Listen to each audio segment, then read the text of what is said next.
So last time we met, we learned there were some potential complications with pregnancy.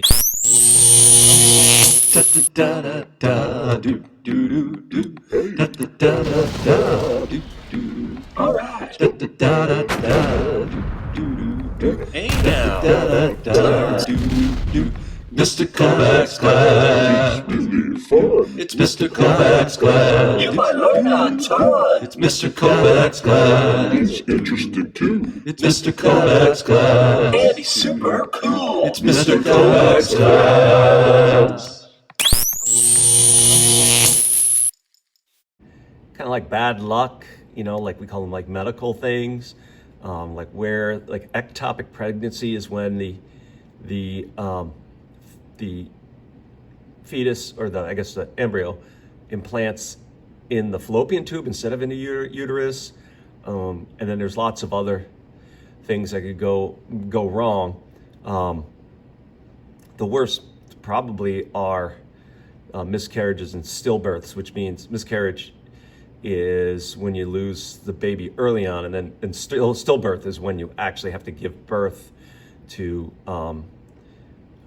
a fetus that has died. That's probably I wouldn't know personally, but the toughest I could imagine having to do that. It'd be unbelievably, terribly bad. But, right, so you looked at some kind of medically treated things, but today I want to talk about things that I think but the why, like why is it that they always say, pregnant women shouldn't smoke and things like that, and talk a little bit about those today and some other things too. But smoking. We studied smoking earlier when we studied respiratory system, and if you remember, right, smoking is extremely bad for your lungs, but it also affects the flow of blood. It makes your arteries squinch up. I don't know if you remember that. That's why, smoking was so bad for your heart. Right? Obviously, it's bad for your lungs. Now, think about it. If you're smothering, you're smoking, no smoke is going into your baby's lungs. That's just ridiculous. How can it's impossible, right? Your lungs aren't connected to the baby's lungs or anything like that. But nicotine is not only flowing through you, but also through your baby, because nicotine will pass through the placenta, through the uterus into the placenta. And if you remember, what nicotine does is it squinches down blood vessels. And so this is why this is a problem for babies, especially early on, right? Like you're trying to build things like brain and spinal cord. That needs blood. That needs nutrients delivered to your placenta by your mother through the blood. And then you need to push them around in your body, your baby body, your embryo body, using blood. If your blood vessels are squinched down, you push less blood. Can you see how this might be a problem? Right? You're trying to build all these things, and it takes blood to get the pieces there. If you're pushing less blood, you don't get as many pieces, or it takes longer to build these things. It's almost as if it takes you longer to get to be normal. And that's pretty true of smoking babies. Smoking babies are traditionally light. They're not as big as they should be, which indicates they probably didn't grow as much, you know what I mean? And they have other things like heart defects and respiratory complications and central nervous system effects that are related to the fact that they didn't grow as big as they should when they should in the womb. And why was that? Because mom was smoking and the nicotine was limiting the flow of blood. And then of course, the baby's probably gonna be born addicted to nicotine, but that's something else, all right? Same with alcohol. You've heard this before, like pregnant women shouldn't drink. And it's the same kind of thing, that the alcohol will circulate through mom's blood, which means when it gets to the uterus, it'll go into the placenta and it'll circulate through the baby's blood. So you got to figure mom's many, many times heavier than the preborn baby.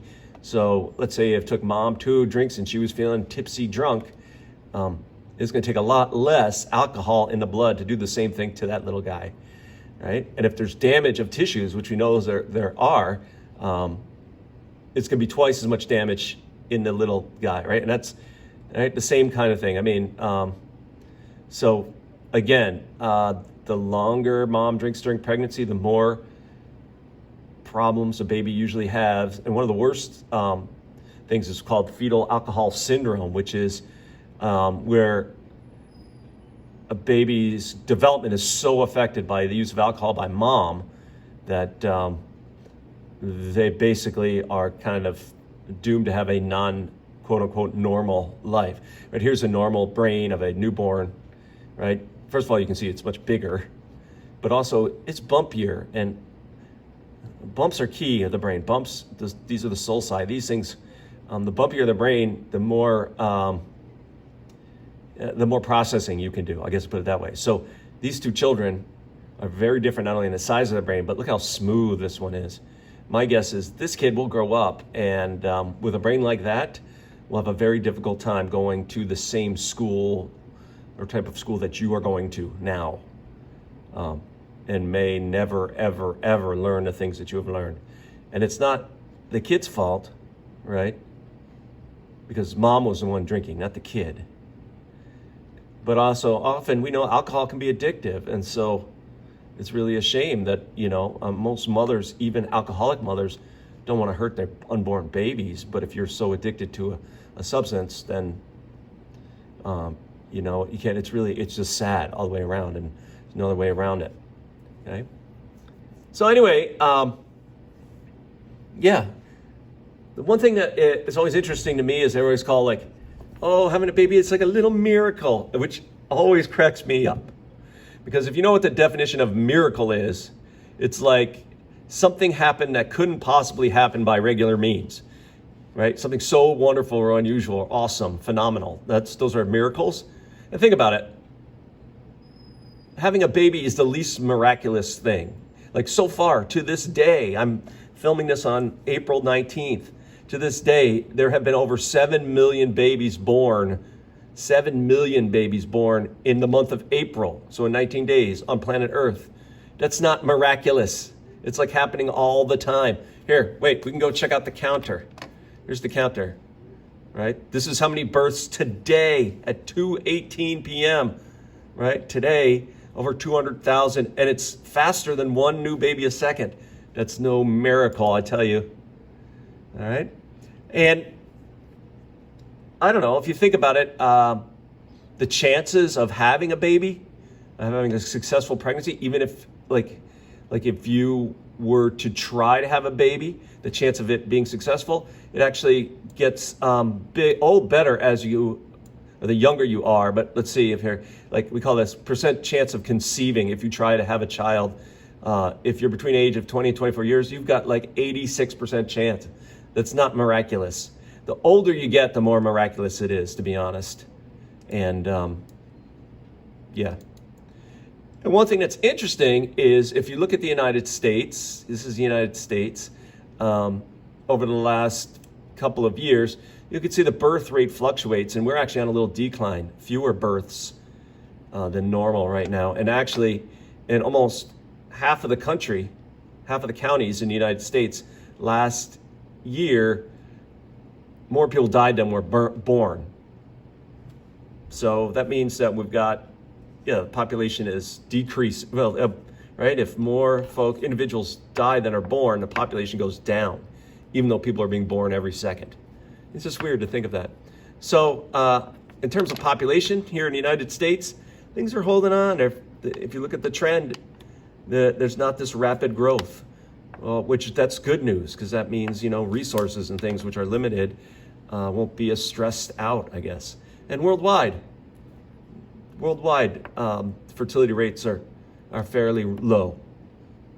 All right. So let's see, what would be interesting to talk about tomorrow? How about tomorrow? It's going to sound weird, but sometimes people don't want to have babies, but they still want to have sexual intercourse. And we'll talk about how you can prevent births on purpose. We're going to talk about the biology behind those things so you understand what's going on. All right? All right, have a great rest of the day.